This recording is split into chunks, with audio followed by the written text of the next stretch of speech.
Good morning. My name is Rebecca Glazier, and we are here today to discuss the topic of spinal cord injuries and the advancements that have been made through the years. We will review causes of spinal cord injuries. We will also be discussing the advancements that have been made, such as accessibility, adaptive wheelchairs, rehabilitation, and stem cell research. I will open it up at the end for any questions of the audience, and I've passed out some diagrams for you to refer to for a better visual on the spinal cord. If I have your attention up here, it's the same thing that I've presented to you, and as you can see from the pictures, these are of the spinal cord. There are different sections to the spinal cord. You have your anterior and your posterior. And on your posterior, if you've ever been to the orthopedic specialist or to a chiropractor, you always hear them referring to as your C1, your T1. So you have your cervical curvature, your thoracic curvature, your lumbar curvature, and your sacagittal curvature.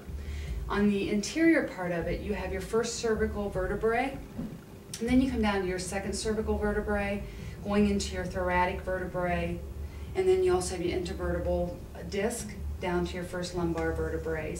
And the sacagittal is also known as your tailbone.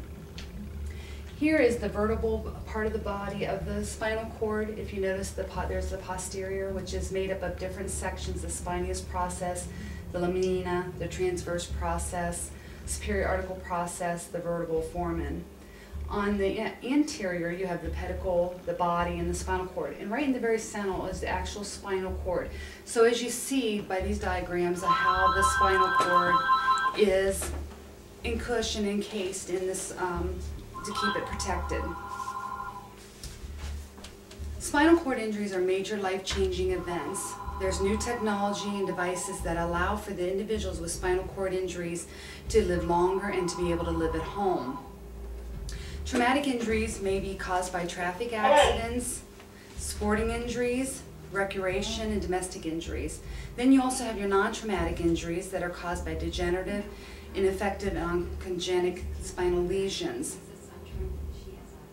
As Walker states from the Spinal Cord Injury Acute Care Management and Rehabilitation, that acute care is critical in the potential outcome of rehabilitation.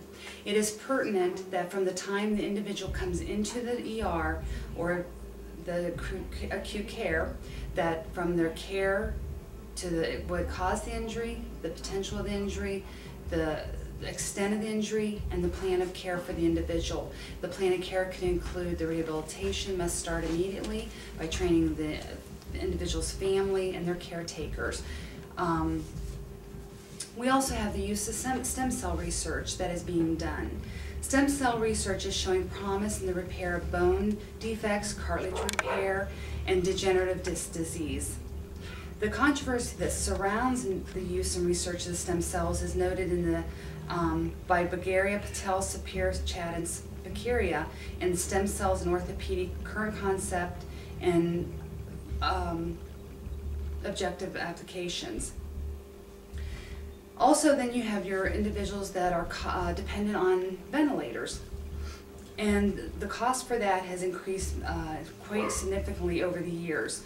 The required technical help that they need to oversee the ventilators, such as the nurses, the aides, the doctors, and the technicians to run the ventilators.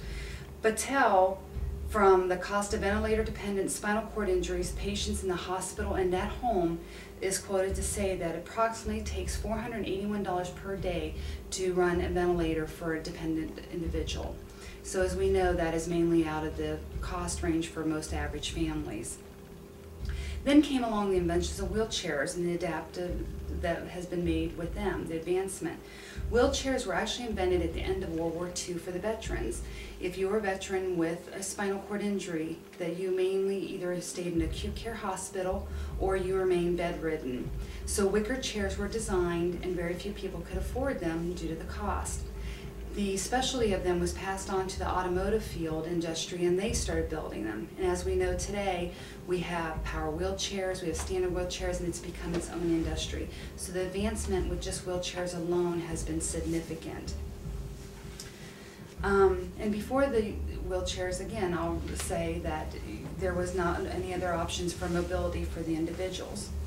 So in conclusion, since the recording of spinal cord injuries, and it has shown that there has been definitely advancement, with the advancement of wheelchairs, to splints, to cell research, among other areas. There's a different type of research that is being conducted every day for different areas in spinal cord injuries because there is so little that is still unknown. Being able to have the individual be in the home setting has been proven to make much more progress for them and advancement. From being confined to a home or a special care hospital to now being able to continue to be a productive member of society with the use of adaptive equipment. Advancement has been made for people with spinal cord injuries like home modifications for accessibility, adaptive wheelchairs, rehab, and stem cell research. Research continues notably at the Crystal Reeves Foundation. At this time, I'd like to open it up to the audience if there's any questions.